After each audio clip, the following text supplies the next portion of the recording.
Salut tout le monde, bienvenue dans une toute nouvelle vidéo YouTube. Dans cette vidéo, ça va être très simple. Je vais vous présenter le trade. Donc, je vais vous faire un trade récap de comment j'ai pris ce très beau trade 1,6R à peu près vendredi. C'est un très beau trade et toute l'analyse, je l'avais envoyé à mes membres juste avant l'ouverture. Ça, c'est ce que j'envoie donc à mes membres tous les jours avant l'open. J'envoie du coup les différents scénarios en fonction de ce que j'attends sur le marché. Et donc, je leur ai envoyé bien neutre slash bullish aujourd'hui avec les différents scénarios pour de l'achat, continuation du M15 dans lequel on est. Et c'est exactement ce qui s'est passé. Ou alors plus bas, retournement dans le H1. C'est exactement ce qui s'est passé aussi plus bas ici, retournement. Mais comme j'avais déjà pris mon trade, j'ai pas pris quand je prends un TP, je reprends pas de trade, mais j'aurais très bien pu prendre cet achat là. Il y avait une vente, très belle vente à prendre ici, et un très bel achat ici. Je vais vous présenter un peu tous les trades à prendre ce jour là, et je vais vous montrer le trade que j'ai pris. Avant tout, je vais vous montrer la preuve que j'ai bien pris ce trade là. Donc là, je suis sur TradeZilla. C'est un tout nouveau compte sur TradeZilla que j'ai, donc si vous voyez qu'il n'y a pas d'autres trades avant, c'est normal. Je me suis mis sur TradeZilla. Donc vous voyez, vous avez la preuve que j'ai pris ce trade ici. C'est bien un trade du 7 août ici. Où il a duré 2 minutes 13, c'est un peu ce qui s'est passé ici. Il a duré, ce trade là, il a exactement duré 1-2 minutes et un peu plus. Ok, donc je vais vous présenter ce trade récap et toute l'analyse du coup qu'il y a derrière. Donc quand on va arriver, donc hop, ici avant l'open, moi ce que j'avais donné à mes membres, c'est quoi? C'est que moi j'ai pas dans ma stratégie, je la laisse très très simple et c'est ce que vous devez faire dans votre stratégie. J'ai pas un biais prédéfini pour toute la journée où je vais me dire ah c'est ça et rien d'autre. Je m'adapte en fonction de ce que le marché me dit. J'ai une stratégie qui est très mécanique dans le sens où mes exécutions c'est toujours les mêmes. Ma stratégie c'est, comment je l'ai baptisé, FDI. C'est tout le temps la même chose. Pourquoi? J'ai tout le temps un FVG, j'ai tout le temps du displacement et j'ai tout le temps un IFVG. Ça, c'est le socle de ma stratégie. C'est tout le temps la même chose. Les exécutions, c'est tout le temps les mêmes. FVG, displacement, IFVG. Ok, FVG en HTF, displacement, FVG en LTF. Donc, ça, c'est la base. C'est tout le temps la même chose. Mais après, il y a quand même un côté d'interprétation à avoir. Et moi, c'est ce que j'aime beaucoup.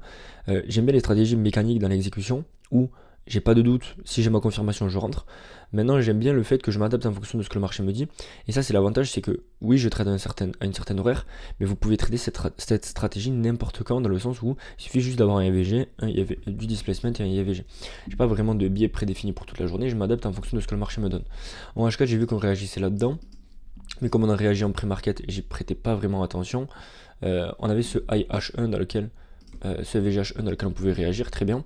Sinon, on avait ce H1 plus bas. Moi, je note tous mes lows et mes highs FVG H4, H1. Dans le sens où là, j'ai ce high, pourquoi pour moi il n'est pas pertinent? Enfin, pourquoi il n'est pas pertinent en H1 du moins? Parce qu'il réagit dans aucun VGH1. Donc, le prochain zone de vente ici, ce serait là. Et après, la zone d'achat, donc j'ai un VGH1 ici avec des equal lows. Maintenant, vous voyez, on était dans ce M15 là et ce M15 là. Moi, les M15, je m'en sers de conditions. Ça veut dire quoi? Ça veut dire que là, j'avais une condition baissière. Ici. Hop.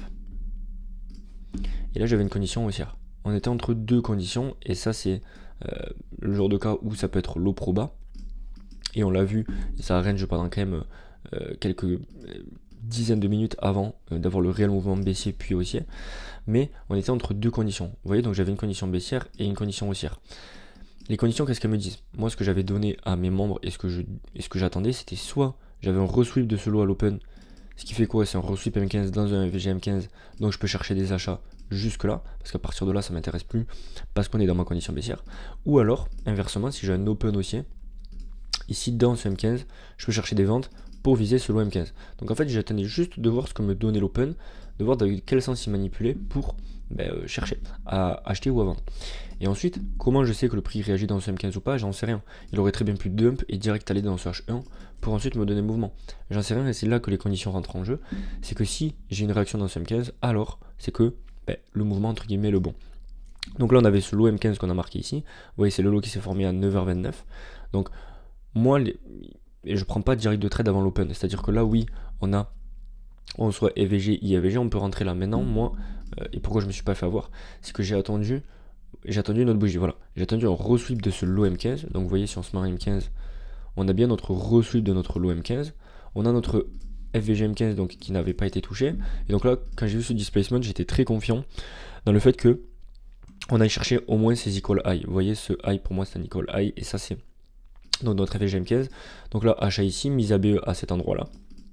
Et après, moi, j'ai visé plus haut pour tout ce qui est, enfin, pour monter mes comptes, mes buffers, etc., etc. Et donc là, on a eu cette IAVG. Alors oui, l'IAVG s'est fait avant l'open et avant cette bougie-là. Maintenant, moi, je partais du principe que si on avait une autre bougie qui clôture au-dessus, c'est comme si on avait re un IAVG. Et donc là, moi, je suis rentré ici, avec un stop loss en dessous ici. Et je suis rentré là, avec une mise à BE, boum, sur ce M15, displacement, et après, donc, TP à cet endroit-là. Voilà. Et donc, si je vous montre les exécutions... ah mais non, ça marche pas parce qu'on est en replay. Mais dans tout cas, je vais te montrer le trade là, je vous en montrerai après. Et donc ça, c'est le trade que j'ai pris. Accumulation, manipulation, distribution. Classique, comme tout le temps. Tout la même chose, très simple. Gardez votre trading simple. Et après, il aurait pu avoir une autre entrée. Ici, on avait un EVG M15. On attendait juste...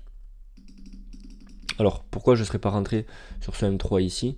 Parce que oui, j'aime pas trop la structure. Vous voyez, on remèche, etc. Donc j'aurais attendu un resweep ici. Exactement ce qui s'est passé. IAVG en M1, alors attendez, il s'est fait où IAVG M1 IAVG en M1 là, soit vous pouvez considérer que vous avez cet IAVG là, soit vous attendez ici, bon, là cette entrée aurait pu être très bien avec un stop ici et plus bas, mais ça c'est pas vraiment le trade du jour, même si mon trade il est beau, j'estime que c'est pas vraiment le trade du jour, pourquoi? Parce que c'est pas celui qui a eu la delivery, et je m'y attendais, je m'attendais au moins à ce qu'on aille chercher ça, et donc c'était mon niveau de BE. Maintenant le trade après qui était vraiment le plus pertinent, et celui que j'attendais ici, c'était là. Comme je l'ai envoyé ici à mes membres, hop. Si on revient là, pourquoi c'est foncé, je sais pas. Continuation M15 de lequel on est, sinon plus bas retournement dans le H1. Et qu'est-ce qu'on a eu en fait? Plus bas on avait un H1, H4 ici.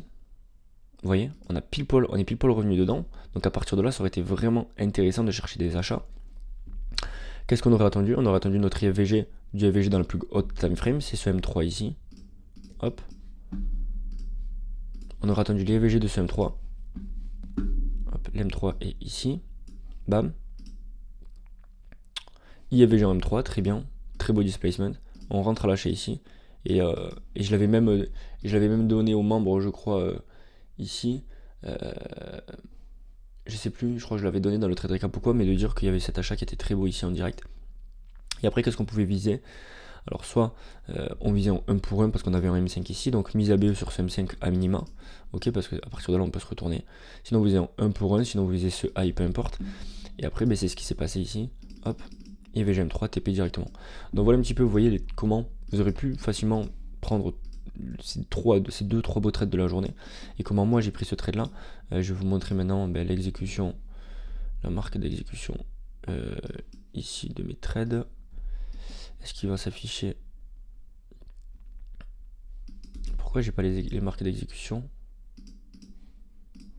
Je suis sur le bon compte au moins? Oui. Ok, je ne sais pas pourquoi il n'y a pas les marques d'exécution. C'est pas grave. Donc, vous voyez un petit peu le trade que j'ai pris sur mes comptes.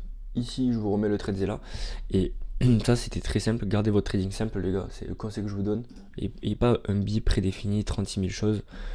Juste vos conditions et vous attendez de voir ce que le marché fait. Si on avait eu aucune réaction là et qu'on avait dump, j'aurais pris cet achat après par exemple ici. Ok, voilà, c'est tout pour cette vidéo. N'hésitez pas à vous abonner, vous avez toutes les infos en description pour nous rejoindre. Si jamais, je vous envoie tous les jours les billets, les trades que je prends, etc. Là, je fais une pause de live parce que je prends des vacances un peu, mais live reprise directement fin août. Et voilà, n'hésitez pas, vous avez tout en description, Discord public, Discord premium, tout. C'était Max et je vous dis à la prochaine, ciao.